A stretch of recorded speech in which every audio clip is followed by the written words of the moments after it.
하나님의 영광을 선포하고 있다라고 말하면서 이 시를 시작하고 있습니다.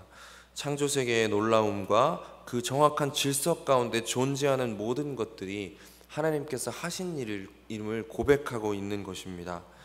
우리가 믿는 바와 같이 창조 세계의 모든 것들은 하나하나가 우연히 이루어진 것이 없고, 모든 것이 다 하나님의 뜻 가운데 하나님의 기뻐하시는 모습대로 창조되었다는 것을 우리는 날마다 기억해야 할 것입니다.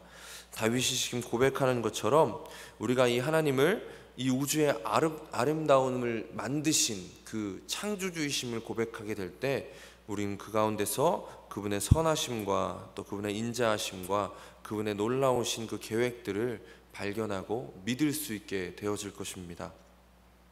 하나님의 이 영광은 그냥 단순히 한번 반짝하고 마는 것이 아니라 계속해서 이어져 가고 있습니다. 2절에서 날은 날에게 말하고 밤은 밤에게 지식을 전한다고 얘기했던 것처럼 하나님의 그 영광이 계속해서 울려 퍼지고 있다는 것입니다. 이러한 것들은 계속해서 하나님께서 세우신 그 질서와 그 뜻 가운데 다 존재하고 있고, 계속해서 우리에게 하나님의 영광을 증거하고 있다는 것입니다. 3절과 4절에서는 언어도 없고 말씀도 없으며 들리는 소리도 없으나 그의 소리가 온 땅에 통하고 그의 말씀이 세상 끝까지 이르도다 라고 얘기하면서, 우리는 언어로 얘기할 때 서로 언어가 다르고 서로 그 의사를 잘 전달하지 못하면 서로 간에 오해가 생길 수 있지만, 하나님께서 만드신 이 세상은 언어와 말씀을 넘어서서, 들리는 소리를 넘어서서 세상에 있는 모든 것에 그의 말씀을 증거하고 있다는 것을 다윗은 다시 한번 고백하고 있는 것입니다. 하나님께서 마치 이 모든 것을 모든 사람들이 읽을 수 있도록 이 세상이라는 책에 하나님의 영광을 다 기록해 놓은 것과 같다는 것을 다윗은 깨달았고, 그것을 이 시를 통해서 얘기해 주고 있는 것입니다. 하나님께서는 자신의 기뻐하시는 뜻을 통해서 이 모든 세계를 만드시고 곳곳에 하나님을 알만한 것들을 심어 두셨습니다. 그리고 그 모든 것들을 그의 뜻대로 움직이게 하셨습니다. 여기 4절 말씀에 하나님이 해를 위하여 하늘의 장막을 베푸셨도다 라고 하는 이 말씀은 특별히 해를, 이제 예를 들어서 하나님의 뜻대로 움직여지는 피조물이 얼마나 영광스러운지를 나타내주고 있는 것입니다. 사실 해가, 그 해를 위해서 하늘이 존재한다라고 보기가 어렵죠. 하늘 가운데 해가 존재하는 것임에도 불구하고 다윗은 지금 이렇게 표현하고 있습니다. 해를 위하여 하늘의 장막을 베푸셨도다. 이것은 마치 온 우주를 우리 사람을 위해서 만드셨음을 나타내는 것과 비슷한 표현이라고 우리는 생각할 수 있습니다. 하나님께서 이 우주를 만드신 다음에 마지막에 무엇을 만드셨냐면 사람을 만드셨습니다. 그것은 하나님께서 이 온 우주를 하나님께, 우리 사람에게 선물로 주셨다라는 것을 나타내는 것이기도 합니다. 그런데 이 우주의 모든 것들이 하나님의 말씀대로 흘러가고 하나님의 말씀 가운데 있을 때, 하나님의 뜻대로 존재하고 있을 때, 하나님의 그 해가 마치 그 하늘의 영광을 대변해서 나타내주고 있는 것처럼 우리 사람들도 하나님의 말씀과 그 뜻대로 존재할 때 하나님의 영광을 나타내준다는 것을 해를 예를 들어서 우리에게 가르쳐주고 있는 것입니다. 5절 말씀 우리 한번 같이 읽어볼까요? 해는 그의 신방에서 나오는 신랑과 같고 그의 길을 달리기 기뻐하는 장사 같아서, 이 해가 하나님께서 지으신 목적대로 또 하나님께서 뜻하신 바대로 움직이고 거기에 있을 때 그가 누리는 기쁨이 얼마나 크냐면 신방에서 나오는 신랑과 같답니다. 신방에서 나오는 신랑의 기쁨을 여러분 상상하실 수 있겠습니까?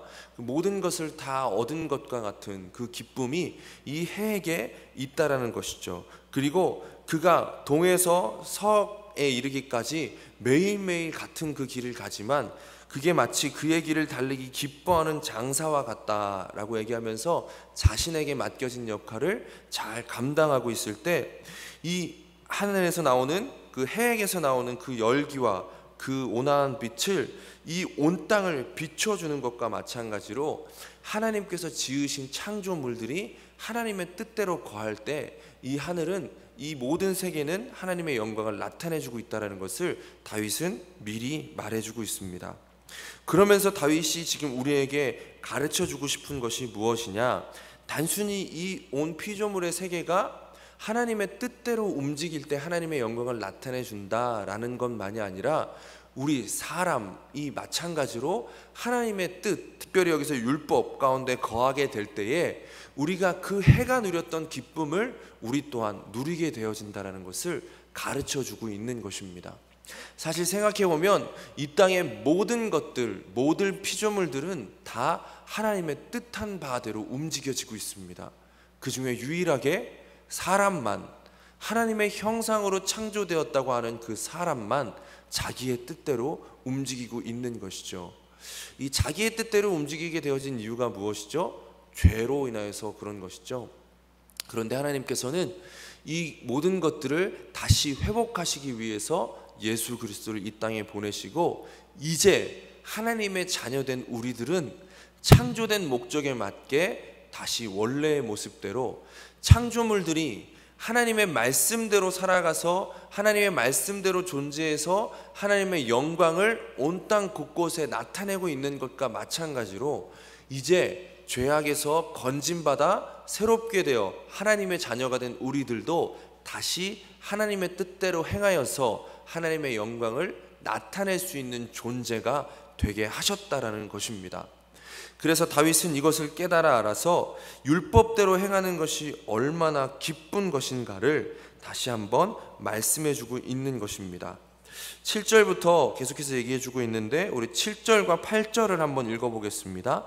여호와의 율법은 완전하여 영혼을 소생시키며 여호와의 증거는 확실하여 우둔한 자를 지혜롭게 하며 여호와의 교훈은 정직하여 마음을 기쁘게 하고 여호와의 계명은 순결하여 눈을 밝게 하시는도다.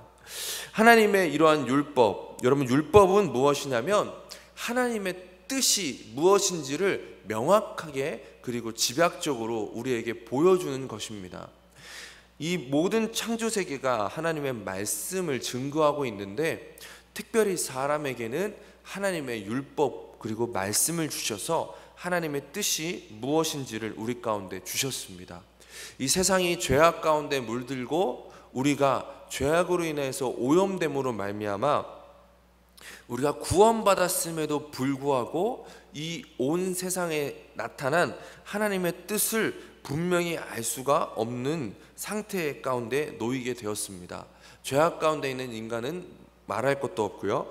로마서 1장 20절에는 이렇게 말하죠. 창세로부터 그의 보이지 아니하는 것들 곧 그의 영원하신 능력과 신성이 그가 만드신 만물에 분명히 보여 알려졌나니 그러므로 그들이 핑계하지 못할지니라. 이 원래 하나님께서 만드신 세상에는 율법이라는 것이 필요가 없었습니다. 왜냐하면 율법이 굳이 주어지지 않았더라도 인간은 이 모든 세계를 보면서 하나님의 기뻐하시는 뜻이 무엇이구나를 정확히 알 수 있었기 때문이었습니다. 그렇지만 죄로 인하여서 그러한 모든 기능이 상실돼 버리고 말았죠. 그래서 하나님께서는 율법을 주셔서 먼저는 죄를 깨닫게 하시고 계속해서 하나님의 뜻이 무엇인지 분별할 수 있도록 우리에게 가르쳐 주시는 것입니다. 그래서 하나님께서는 이 율법을 통해서 우리에게 하나님의 뜻이 무엇인지를 가르쳐 주는데 그것이 단순히 뜻이 아니라 그 뜻을 통해서 우리는 무엇을 경험할 수 있냐면 사랑이신 하나님의 사랑을 경험하게 되어지는 것입니다. 그래서 이 율법을 통해 우리는 기쁨을 누릴 수 있다는 것이죠. 그러니까 쉽게 생각하면 이런 것입니다. 하나님이 우리에게 율법을 주신 이유는 내가 너무나 사랑하는 그 하나님을 어떻게 사랑할 수 있을까? 어떻게 우리 마음 가운데 있는 사랑을 표현할 수 있을까? 그 방법을 우리에게 가르쳐 주신 거라고 우리는 기억하면 가장 쉽습니다. 그러니까 단지 제가 누누이 말씀드렸지만 이 율법의 조항을 지키는 것 자체가 중요한 것이 아니라 율법의 조항을 지킨다라는 것은 내가 하나님을 향한 그 사랑을 표현하는 것으로 나타낸다는 것이죠. 그래서 요한 1서에는 그렇게 얘기하죠. 하나님을 사랑하는 자는 그의 계명을 지킨다라고 얘기하고 있는 것과 마찬가지입니다. 그러니까 하나님을 알지 못하는 자에게 하나님의 뜻이 무엇인지를 알려줄 뿐만 아니라 하나님을 어떻게 사랑하는지를 율법을 통해서 가르쳐주고 있는 것입니다. 우리가 처음에 어떤 연인들이, 청년들이 사랑을 시작할 때 서로가 서로에 대해서 모를 때 서로가 서로에 대해서 계속해서 대화를 나누고 질문하는가 하는데, 내가 사랑하는 이 사람이 무엇을 좋아하고 무엇을 싫어하는구나, 그리고 이 사람은 내가 무엇을 해줄 때 기뻐하고 내가 어떠한 행동을 할 때 싫어하는구나, 이런 것들을 깨달을 수 있는 것처럼 우리는 이 율법을 통해서 하나님께서 무엇을 기뻐하고 무엇을 싫어하시는구나, 하나님께서는 지금 내가 어떠한 것을 행하길 원하시는구나, 어떠한 것은 하지 않기를 원하시는구나, 이것들을 깨달을 수 있게 되어진다는 것이죠. 그렇게 우리가 율법을 통해서 하나님께 더욱더 가까이 나아가고 하나님과 동행하게 될 때 우리 가운데 해와 같은 기쁨이 있는데, 그 기쁨이 어떤 것들이냐면 여기 7절에서 먼저 얘기하는 것이 무엇이냐, 율법은 완전하여 영혼을 소성시킨다 라고 나옵니다. 여기 영혼을 소성시킨다라는 단어는 영어로 얘기하면 reviving the soul 이라고 번역되어 있습니다. 그러니까 영혼을 부활시킨다라는 것이죠. 그러니까 그만큼 우리의 영혼을, 죄 가운데 죽어있는 것과 같은 우리의 영혼을, 혹은 죽었던 영혼을 다시 새롭게 하신다는 거예요. 완전히 활기차게 만들어준다는 거예요. 우리가 이 예수를 믿은 사람은 더 이상 우리 마음의 영혼이 죽어있는 것이 아니라 살아있는 것이라고 지난주 오후에 말씀드렸죠. 이 예수를 믿지 않는 사람들의 영혼은 죽어있는 영혼들이에요. 하나님에 대해서 알 수도 없고 하나님을 기쁘게 하고 싶은 마음도 없고, 하나님을 기쁘게 하고 싶은 마음이 있어도 그것을 행할 수 있는 능력이 없는 완전히 죽음 가운데 있는 영혼의 상태가 예수 그리스도를 믿기 전에, 새롭게 되기 전에 우리의 영혼의 상태예요. 그런데 우리가 예수를 믿었다라는 것은 성령께서 우리 마음 가운데 새 생명을 주셔서 우리의 죽어있던 영혼을 살리셨다라는 것이거든요. 근데 그럼에도 불구하고 마치 죽은 영혼과 같이 살아가는 사람들이 있어요. 예수를 믿은 이후에 죽은 것과 같이 살아가는 사람들이 있다는 거예요. 그러한 상태에서 우리가 다시 살아있는 상태로 정말 활기찬 모습으로 나타날 수 있는 것은 이 율법 가운데 거할 때, 하나님의 뜻을 깨달을 때, 말씀을 통해 하나님의 뜻을 알게 될 때 그러한 기쁨과 활기가 넘치는 일들이 계속되어진다는 것입니다. 또 두 번째로 얘기하는 것은 무엇이죠? 그의 계명은 여호와의 증거는 확실하여 우둔한 것을 지혜롭게 한다고 합니다. 여러분, 앞서 말씀드렸듯이 하나님께서 이 세상을 만드셨을 때 하나님의 뜻을 가지고 하나님께서 세우신 그 뜻 가운데 질서를 통해서 이 모든 것들을 이끌어 나가신단 말이에요. 그러면 우리가 율법을 통해 하나님의 뜻을 알게 되면 어떠한 일이 우리 가운데 생겨날까요? 이 세상을 어떻게 살아가야 되는지가 분명해지는 것입니다. 지혜와 지식은 차이가 있죠. 지혜는 지식과 달라서 우리가 이 땅을 살아갈 수 있는 힘, 이 땅을 하나님의 자녀로서 살아갈 수 있는 능력, 그런 것들을 지혜라고 얘기합니다. 단순히 어떤 머릿속에 가지고 있는 정보, 이런 것은 지식이라고 얘기한다면 살아갈 수 있는 힘을 지혜라고 얘기합니다. 이 세상은 하나님의 뜻 가운데 움직여가고 있습니다. 어떤 사람이 정말로 지혜롭게 살아갈 수 있을까요? 말씀 가운데 그 하나님의 뜻을 깨달으면, 때때로 우리 머리 가운데 정보가 부족하고 지식이 부족하다 할지라도 지혜 가운데 이 세상을 살아갈 수 있게 되어지는 거예요. 그러니까 율법 가운데 우리가 거할 때 마치 이 창조 세계가 하나님의 뜻 가운데 존재함으로 말미암아 멸망하지 않고 계속해서 존재하는 것과 마찬가지로, 해가 동해에서 서로 동해서 떠서 서로 지는 것이 한 번도 바뀌지 않고 계속해서 같은 방향, 같은 모습으로, 같은 속도로 움직이고 있는 것처럼 지혜롭게 우리는 이 세상을 살아갈 수 있게 되어진다는 거예요. 하나님의 말씀 가운데 하나님의 뜻을 깨닫게 되면 또 어떠한 우리에게 기쁨이 있느냐? 이 여호와의 교훈은 정직하여 마음을 기쁘게 한다. 우리 마음 가운데 정말 넘치는 그 기쁨이 생겨나는 것이죠. 이 기쁨은 무엇이냐? 창조된 목적대로 우리가 살아감으로 말미암아 누릴 수 있는 그 기쁨이에요. 우리가 다른 것들 무엇을 가지거나 무엇을 해냈거나 해서 얻는 기쁨은 금방 없어지기 마련입니다. 가지고 있는 것이 없어지거나 가지고 있는 것이 실증나게 되어지거나 어떤 것들을 달성한다면 그 달성한 것들이 시간이 지나가면 없어지기 마련이지만 존재의 목적이 달성됨으로 말미암아 존재의 목적이 채워짐으로 말미암아 얻을 수 있는 본질적인 그 기쁨은 사라질 수 없는 그 기쁨이라는 것입니다. 또 환경과 어떤 상황의 지배를 받지 않는 그런 기쁨을 우리는 이 하나님의 말씀을 통해 하나님의 뜻을 깨달음을 통해 누릴 수 있게 되어진다는 것이죠. 또 여호와의 증거는 여호와의 계명은 순결하여 눈을 밝게 하시도다 라고 얘기합니다.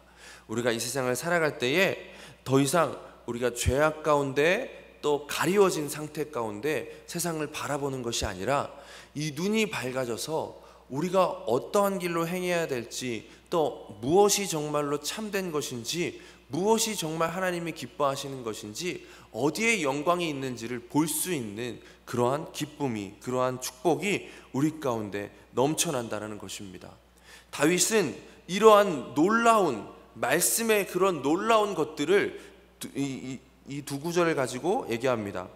9절에서 여호와를 경외하는 도는 정결하여 영원까지 이르고 여호와의 법도 진실하여 다 의로우니 하나님의 말씀은 정말 풀은 마르고 꽃은 시드나 주님의 말씀은 영원한 것처럼 영원하며 또 그의 법은 진실하고 다 의롭습니다.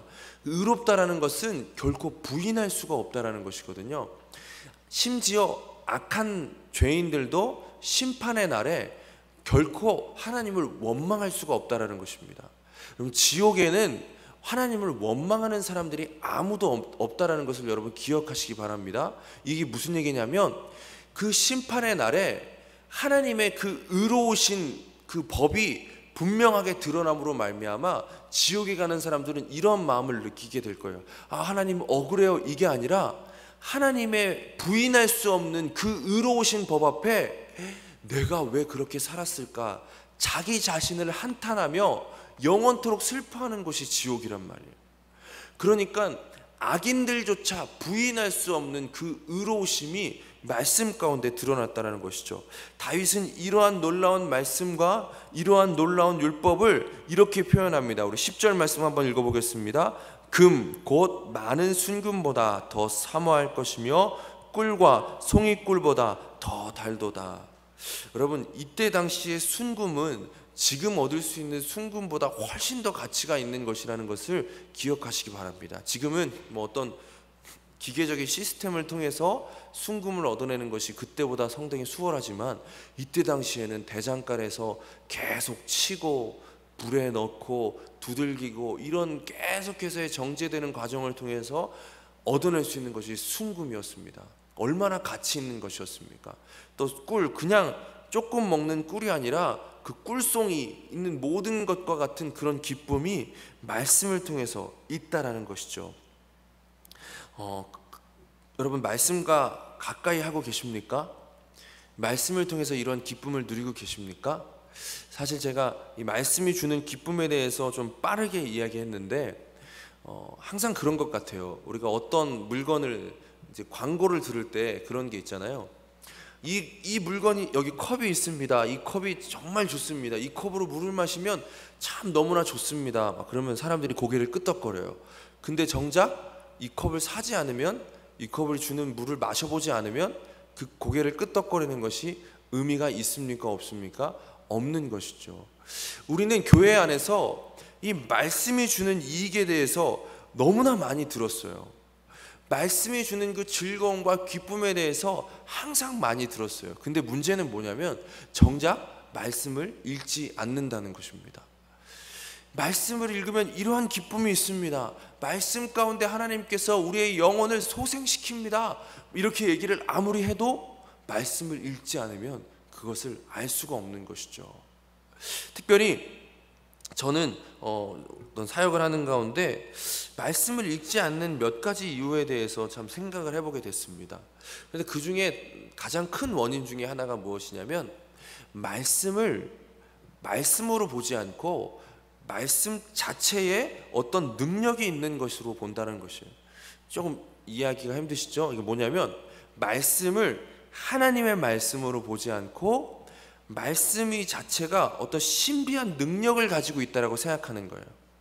그러니까 말씀을, 이 성경 말씀을 하나님의 말씀이라고 생각한 사람은 어떤 사람이냐면, 율법을 하나님의 말씀이라고 생각하는 사람은 어떤 사람이냐면 말씀을 통해 하나님께서 하나님 자신이 어떤 분이신지를 증거해 준다라고 생각하며 말씀을 대하는 자예요.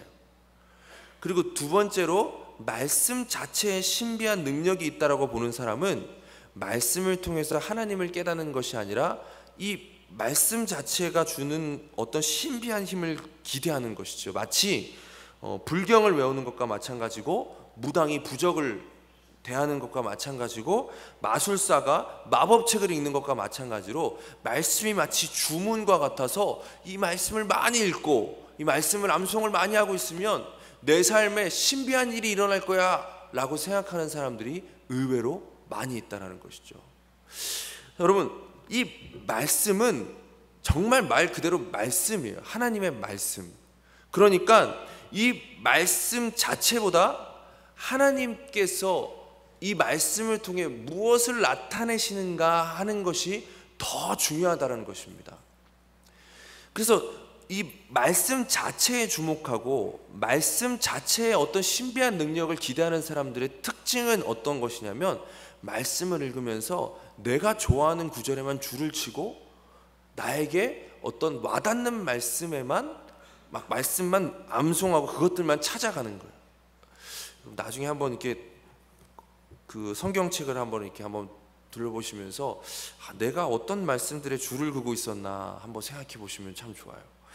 그 말씀을 읽는다는 것은 하나님에 대한 관심을 나타낸다는 것을 기억하시기 바랍니다. 우리는 말씀을 통해서 하나님이 어떤 분이신지를 깨달을 수 있는 거예요. 그리고 올바른 말씀 읽기는 어떤 시기로 돼야 되냐면, 사실 올바른 말씀 읽기는 한 구절 구절에 집중하는 것이 아니에요. 여러분 한번 생각해 보세요. 이 말씀은 어느 언어로 쓰여졌죠? 히브리어와 헬라어, 그리고 조금의 아람어, 그러니까 우리나라 말로 쓰여진 게 아니라는 얘기예요. 이 우리나라 말로 쓰여지기까지 몇 가지 과정을 거쳐왔습니다. 영어로 먼저 번역된 것이 중국으로 넘어가서 중국에서 한자로 번역됐었고, 한자로 번역된 것이 다시 한글로 번역돼서 온 것이 우리나라 최초의 성경이었어요. 몇 가지 과정이 거치는 가운데 오류가 생겼을까요? 생기지 않았을까요? 불안하게 보지 마세요. 저는 성경의 무호성을 인정하고 있습니다.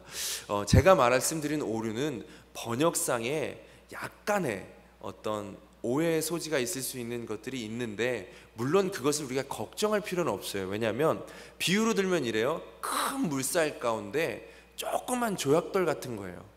전혀 그 물살의 방향을 바꿀 만한 오류는 성경에 없다는 것을 믿으시기 바랍니다. 그렇지만 때때로 어떤 표현상의 오해 때문에 이제 약간의 그 오해가 좀 생길 수도 있다라는 것이죠.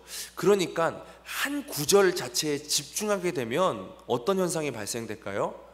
그것이 정말로 하나님께서는 이런 것을 의도하고 이 말씀을 주셨는데 우리는 정반대의 경우의 것으로 받아들일 수가 있다라는 것이죠. 정말 쉬운 예로 욥기에서 8장 7절 말씀 같은 게 있습니다. 내 시작은 미약하나 나중은 심히 창대하리라. 몇 번 말씀드렸던 것 같은데, 이 말씀의 문맥은 이러한 문맥입니다. 빌닷이 욥에게 와서 책망하는 문맥이에요. 그러면서 빌닷이 너 빨리 회개해라 라고 얘기하는 과정 가운데 네 시작은 미약하지만 나중은 심히 창대할 거야. 여러분, 이게 무슨 뜻을 갖고 있는 거죠? 너 지금 빨리 회개하지 않으면 너가 지금 당하는 고통은 지금 나중에 당할 고통에 비하면 지극히 작은 거야. 넌 더 큰 고통을 당하게 될 거야. 이런 뜻이거든요. 근데 말씀 자체에만 집중해서 이 말 멋있다 해가지고 이 말 정말로 좋은 말씀이다 해서 이 말씀을 암송하고 이 말씀대로 하나님 제 나중을 창대하게 해주세요 라고 이제 우리 사업장에 딱 붙여놓으면 뭐랑 똑같은 거예요? 사업장이 지금은 이제 요만한 가게로 시작했지만 나중엔 포장마차가 될 것입니다. 이런 거 이렇게 써놓은 거랑 마찬가지란 얘기죠. 그러니까 말씀 자체를 우리는 말씀으로 정말 대해야 돼요. 구약 성경은 특별히 이야기로 되어 있잖아요. 이야기에서 정말 중요한 건 하나하나의 절이 아니라 그 이야기 전체가 가지고 있는 의미가 중요하지 않습니까? 우리는 그 이야기 전체를 보는 걸 통해서 하나님은 이런 분이시구나 라는 것을 깨닫는 거예요. 하나님은 어떤 것을 좋아하시는구나, 하나님은 무엇을 싫어하시는구나, 이것을 깨닫는다는 말이죠. 제 가까운 사람 중에 이런 사람이 있었어요. 그 캐나다 유학기를 가기 전에 하나님께 기도하다가 확신을 얻기 위해서 성경책을 딱 핀 거예요. 폈을 때 어디가 나왔을까요? 다행히 창세기 12장 1절이 나왔어요. 창세기 12장 1절 어떤 구절인지 아세요? 하나님께서 아브라함을 부르실 때의 구절이에요. 내 친척아, 너는 내가 지시한 땅으로 가라. 그 구절에 딱 꽂힌 거죠. 여러분 근데 폈을 때 그 한 구절만 있었겠어요? 아니죠. 여러 개가 있었겠죠. 근데 그거를 이제 내 마음대로 딱 가져온 거죠. 12장을 펴서 다행이지 6장 폈으면 딱 이럴 수도 있어요. 6장 5절에 여호와께서 사람의 죄악이 세상에 가득함과 그의 마음으로 생각하는 모든 계획이 항상 악할 뿐임을 보시고, 뭐 이런 거 나왔으면 어떻게 했겠어요? 그냥 다시 폈겠죠. 그 가까운 사람과 저는 함께 살고 있습니다.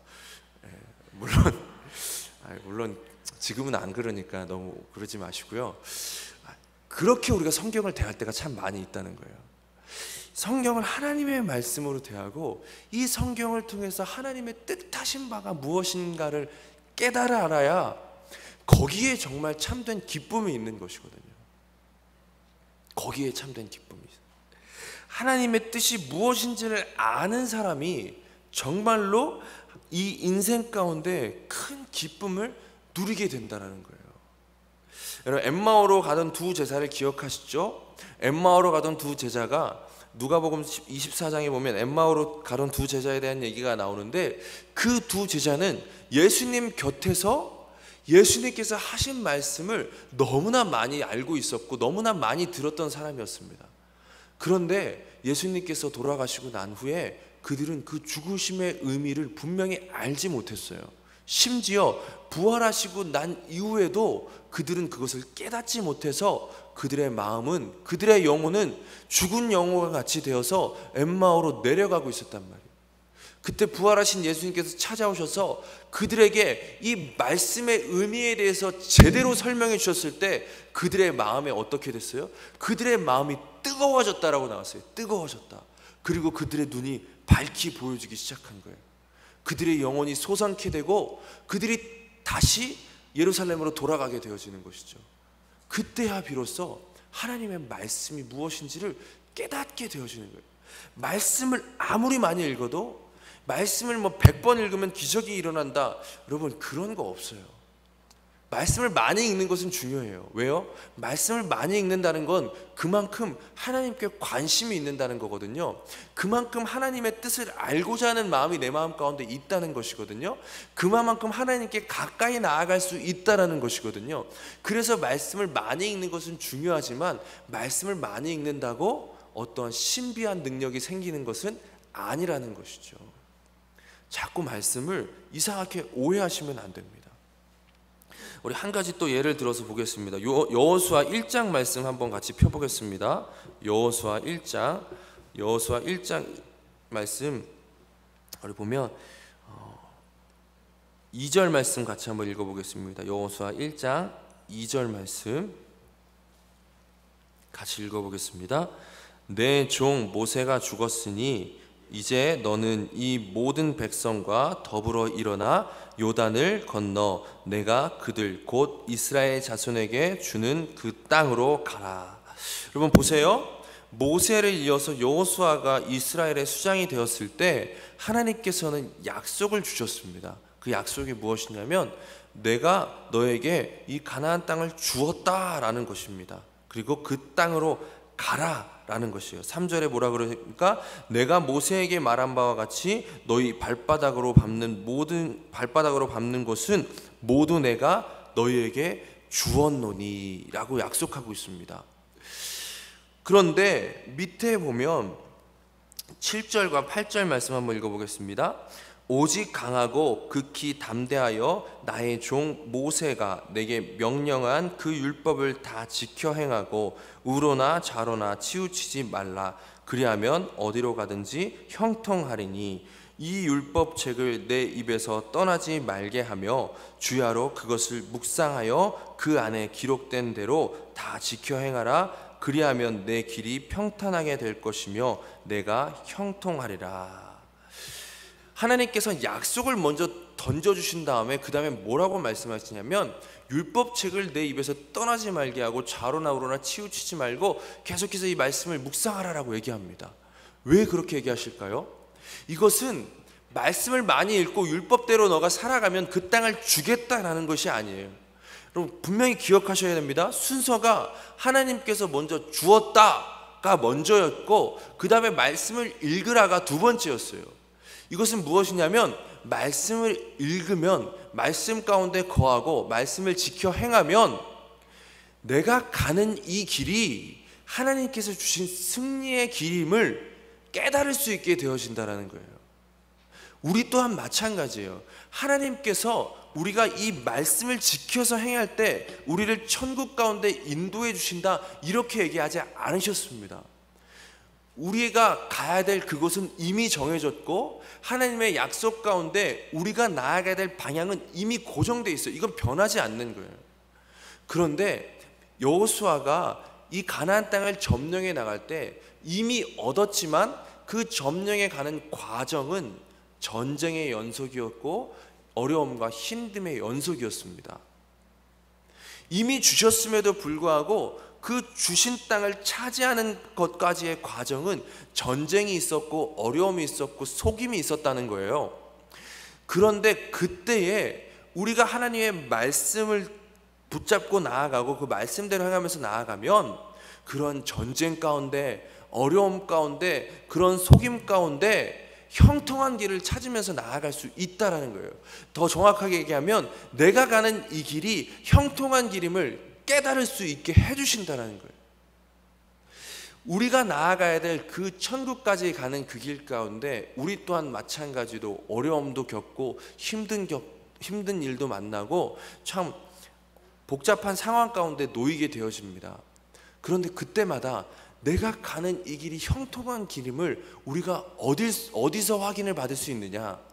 모든 것이 합력하여 선을 이루어짐을 우리가 어디서 확인할 수 있느냐? 이 말씀에서 확인할 수 있다는 거예요. 그러니까 이 말씀을 보지 않으면 하나님의 뜻과 하나님의 계획하심을 깨달지 못하면 우리는 오늘 하루 살아가는 그 인생을 죽은 영과 같이 어려움과 힘듦을 그냥 어려움과 힘듦으로 여기면서 살아갈 수밖에 없다라는 것입니다. 주일날도 말씀드렸지만 우리에게 주는 그 고통이 주는 의미가 무엇입니까? 고통 자체가 의미를 주는 것이 아니라 고통을 통해 나타내시는 하나님의 뜻, 그것을 믿는 믿음으로 살아갈 때 우리가 그 고통도 견딜 수 있다라고 말씀드리지 않았습니까? 우리가 이 현실의 삶, 우리에게 주어진 여러 가지 복잡한 상황들, 그 모든 것들 가운데 형통한 길을 택할 수 있고 그 모든 것들이 합력하여 선을 이루고 있음을 어디서 깨달을 수 있느냐? 다른 데서 깨달을 수 없고 오직 이 말씀을 통해서 하나님의 뜻을 깨달을 때 그것들을 다 우리가 깨달을 수 있다는 것입니다. 우리가 고통과 고난 가운데 고통과 고난 자체에 집중하게 되고 그것 가운데 어려움 가운데 고통을 느끼는 이유가 무엇이죠? 이 어려움이 주는 목적과 이 어려움이 주는 의미에 대해서 우리가 분명히 알지 못하기 때문이죠. 하지만 하나님의 뜻을 깨달을 땐 아무리 큰 어려움이 찾아오더라도 아무리 큰 고통이 찾아오더라도 그 고통의 의미와 그 고통을 주신 분의 목적과 이 고통을 견뎌나간다는 것이 어떠한 것인지의 가치를 우리가 깨닫게 되어지기 때문에 그걸 견딜 수 있는 힘이 우리 가운데 주어지고 심지어 기쁨까지도 생겨나게 되어진다는 거예요. 어제 새벽에 로마서 5장 말씀을 봤는데 5장 말씀에 이렇게 나옵니다. 환난은 인내를, 인내를 연단을, 연단을 소망을 주시는 이임을 암이라. 여러분, 환난과 인내와 연단과 소망은 다 하나님께서 주시는 거예요. 주시는 거라고요. 그 주시는 것들을 주시는 이가 어떤 분이시고 주시는 이의 목적을 우리가 이 말씀을 통해서 깨달을 때에만 그 모든 것을 기쁨으로 받을 수 있다라는 것입니다. 그러한 자의 삶은 그렇지 못한 자의 삶과는 겉으로 보기에 다르지 않아 보일지 몰라도 속으로 봤을 때 천지 차이가 있는 것이죠. 어떠한 삶을 살기 원하십니까? 정말 그 소생케 된 영혼, 활기찬 영혼을 가지고 살아가기 원하십니까? 이미 새롭게 되었다고 고백하면서도 여전히 죽은 것과 같은 그런 모습으로 살아가기 원하십니까? 그런데 우리 가운데 또 중요한 문제가 하나 남아 있습니다. 우리 11절부터 14절까지 시편 19편 11절부터 14절까지 말씀 함께 읽어보겠습니다. 또 주의 종이 이것으로 경고를 받고 이것을 지킴으로 상이 크니이다. 자기 허물을 능히 깨달을 자 누구리요? 나의 숨은 허물에서 벗어나게 하소서. 또 주의 종에게 고의로 죄를 짓기 말게 하사 그 죄가 나를 주장하지 못하게 하소서. 그리하면 내가 정직하여 큰 죄가에서 벗어나겠나이다. 나의 반석이시오 나의 구속자이신 여호와여, 내 입의 말과 마음의 묵상이 주님 앞에 연락되기를 원하나이다. 말씀을 깨닫게 되면 동시적으로 우리가 무엇을 깨닫게 되면 말씀에 비추어 보았을 때 너무나도 연약하고 너무나도 부족한 우리 자기 자신을 발견하게 되어집니다. 하나님의 뜻과 하나님께서 어떤 분이신지를 알면 알수록 우리는 반대적으로 내가 그 하나님의 마음을 얼마나 아프게 하고 있었는가, 또 그럼에도 불구하고 하나님의 뜻대로 행할 힘이 없는 우리 자신을 발견하게 되어진다는 것이죠. 그래서 거기에 뭐가 생겨나느냐? 기도 제목이 생겨나게 되는 것입니다. 제가 청년들한테 올바른 말씀 읽기에 대해서 가르칠 때 이러한 순서를 가르칩니다. 첫 번째는 기도로 시작해야 한다. 왜냐? 말씀은 말씀 자체로 역사하지 않습니다. 반드시 성령께서 말씀을 통해 우리 가운데 일을 행하십니다. 그러니까 예수 믿지 않고 구원받지 않은 사람도 말씀을 읽을 수 있지만 예수 믿지 않는 사람들, 구원받지 않은 사람들에게 이 말씀이 아무런 작용을 하지 않는 이유는 성령께서 행하지 않으시기 때문에 그렇습니다. 그렇기 때문에 우리는 항상 말씀을 읽을 때 성령께서 이 말씀을 깨닫게 해주시기를 간구하면서 시작해야 합니다. 두 번째로는 문맥을 정하는 거예요. 문맥을 정하고 문맥을 파악해야 돼요. 정말 중요한 건, 그래서 제가 청년들이 요즘에 성경책을 잘 안 가지고 와요. 왜냐하면 스마트폰에 성경책이 들어가니까. 근데 그게 안 좋은 이유가 뭐냐면, 똑같은 말씀임에도 불구하고 그게 안 좋은 이유는 문맥이 잘 안 들어오거든요. 어디부터 어디까지가 내용인지를 알아야 그 내용이 파악될 거 아니에요. 내용이 파악돼야 그 가운데 하나님의 뜻이 무엇인지를 알 수 있는데 그게 잘 파악이 안 되기 때문에 기왕이면 성경책을 가지고 보는 게 좋습니다. 그래서 문맥을 파악하면 그 가운데 하나님의 뜻이 무엇이고 하나님께서 이 말씀을 통해 우리에게 무엇을 깨닫게 하길 원하시는지가 파악이 되어져요. 여러분, 하나님은 우리의 이성을 주신 분이거든요. 성령께서 이 이성을 통해 이 문맥이 어떤 내용인지를 반드시 깨닫게 해주시고 이 내용을 통해 하나님께서 무엇을 말씀하시고자 하는지를 우리에게 반드시 깨닫게 하십니다. 그리고 난 다음에 그 말씀을 우리에게 적용하는 거예요. 아까 얘기했듯이 너는 내게 지시한 땅으로 가라, 이 말씀은 우리에게 하신 말씀이 아니에요. 아브라함에게 하신 말씀이죠. 그 말씀을 우리에게 반드시 바로 적용하면 잘못된 문제가 생길 수도 있어요. 내 시작은 미약하나 심히 창대하리라, 그거는 우리에게 주신 말씀이 아니란 말이에요. 바로 적용하면 잘못된 일이 생길 수도 있다라는 거예요.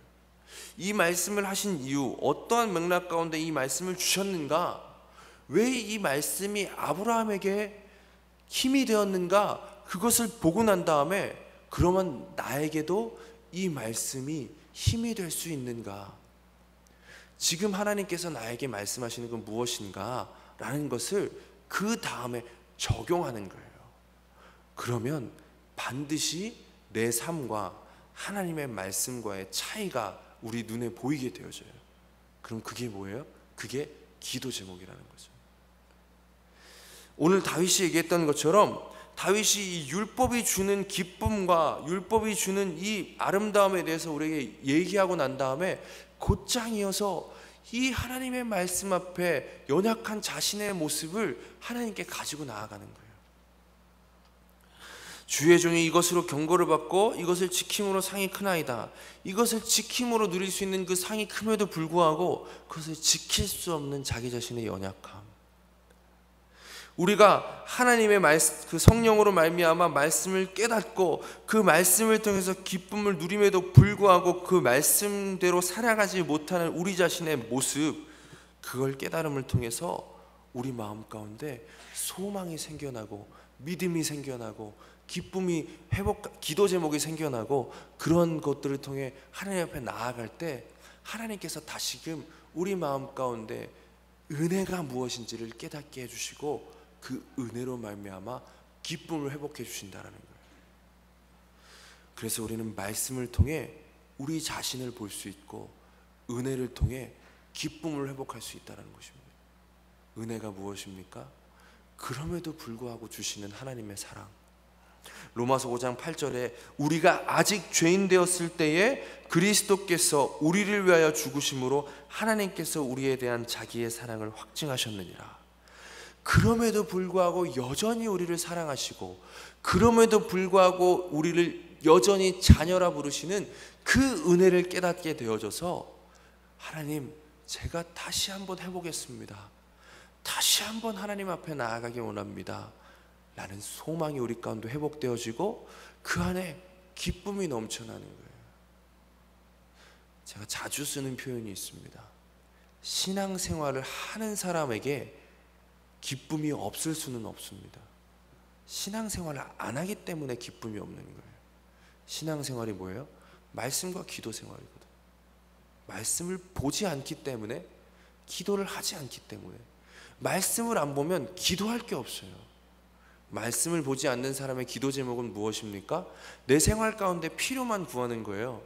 근데 요즘같이 별로 필요한 게 없는 세상에선 구할 게 없는 거죠. 구할 게 없는데 하나님과 어떻게 가까워질 수 있겠습니까? 말씀을 통해서 계속해서 나아가는 거예요. 마지막에 다윗이 이렇게 얘기하잖아요. 내 입의 말과 마음의 묵상이 주님 앞에 연락되기를 원하나이다.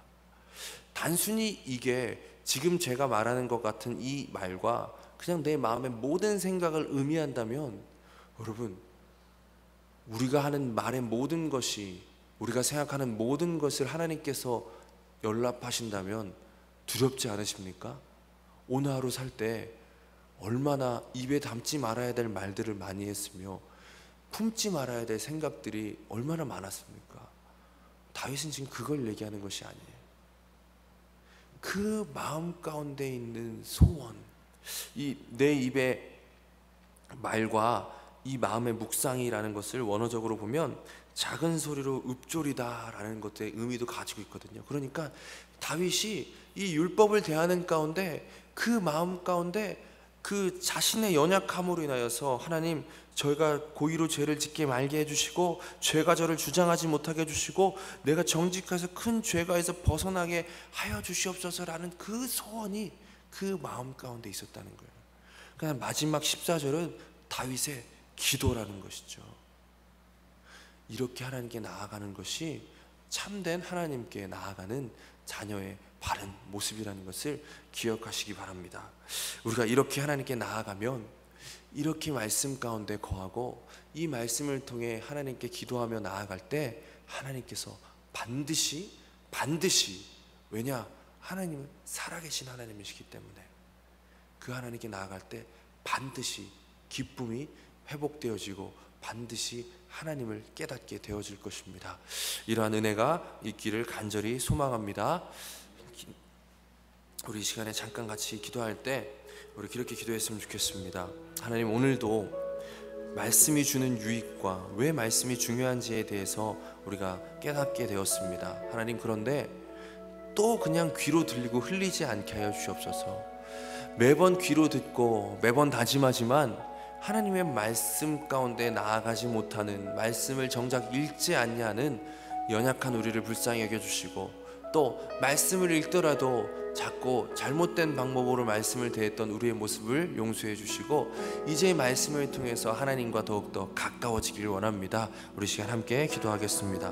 하나님 감사합니다. 아버지 하나님, 주님 아버지, 이제 우리가 깨달은 말씀을 우리 삶에 적용할 수 있게 하여 주옵소서. 아버지, 듣고 끝내는 것이 아니라 들은 바대로 하나님의 말씀에 대한 소망을 갖게 하시고 그 말씀에 가까이 나아감으로 말미암아 아버지 하나님, 주님께서 주시는 그 기쁨과 아버지 주님께서 주시는 놀라운 것들을 경험하길 원합니다. 아버지 하나님, 주님, 세상은 복잡하고 세상은 어지럽지만 하나님께서는 그 모든 것들 가운데 아버지 뜻하신 바가 무엇인지를 말씀을 통해서 이미 계시해 놓으셨음에 감사를 드립니다.